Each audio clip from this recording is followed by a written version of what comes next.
কেন দেশ ছাড়তে বাধ্য হয়েছেন? যখন দেশকে নিয়ে এত ভাবনা, আপনার এত কিছু করতে চান, আপনি এত স্বপ্ন, আপনার কেন অ্যাসাইলাম প্রার্থী হতে হলো বিদেশে গিয়ে?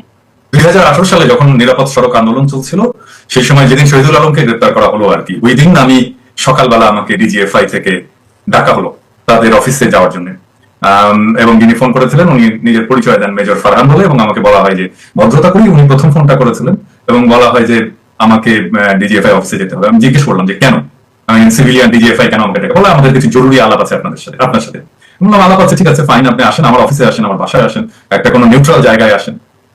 প্রথমে মনে হলো অ্যাপারেন্টলি সে দেখা করতে চায়, বললো যে আমরা একটু পরে জানাচ্ছি, আমার বসের সাথে আলাপ করে। একটু পরে 5 মিনিটের মধ্যে আমাকে ফোন করে খুব রূঢ় ভাবে তখন বললো আপনাকে আজকে আসতে হবে এবং সন্ধ্যার আগে আসতে হবে ডিজিএফআই অফিসে। তো আমি আমার বন্ধু বান্ধব, আমি যাদের সাথে হিউম্যান রাইটস অ্যাক্টিভিজম করতাম, তাদের সাথে কথা বললাম, এবং সবাই, এবং এর মধ্যে আছেন আজকের সরকারের মন্ত্রী মহোদয় শুভ্র ভাই, ওনারা সবাই বললেন যে আমি যেন না যাই ডিজিএফআই অফিসে, এবং আমি যেন লুকিয়ে পড়ি।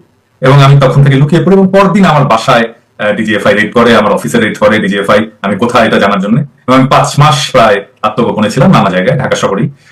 এবং তারপরে যখন নির্বাচনটা হয়ে গেল, তারপরে মনে করলাম যে আর থাকাটা অনুচিত, কারণ আমার বাসার সামনে তারপরে ডিজিএফআই গার্ড বসালো, সারাক্ষণ ধরে নজরদারি, এবং আমাকে খুঁজে বেড়াচ্ছে বিভিন্ন জায়গায়, আমি যে সমস্ত জায়গাগুলোতে যেতাম।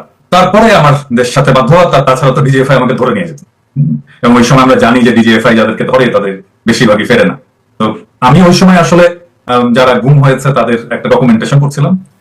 তো ওই ডকুমেন্টেশনের সময় আমি জানতে পেরেছি যে যারা গুম হয় তাদের একটা বড় অংশকে ডিজিএফআই এইভাবেই ডেকে নিয়ে যায়। একটা ফোন পায় সে সকালবেলা, তারপরে তাকে যেতে বলা হয়, সে যায়, সে ভিকটিম, আর তারপরে কখনোই আর ফিরে আসে না।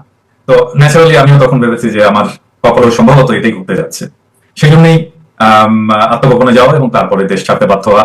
আর ফ্রান্সের কারণ হচ্ছে যে আমি তখন একটা ফ্রেঞ্চ হিউম্যান রাইটস অর্গানাইজেশনের সাথে কাজ করতাম, তারাই আমার আসার ব্যবস্থাটা করে দেয়, ভিসা টিসা যা, এবং আমার এখানে রাজনৈতিক আশ্রয় পাওয়ার জন্য তারা সর্বতভাবে আমাকে সাহায্য করে।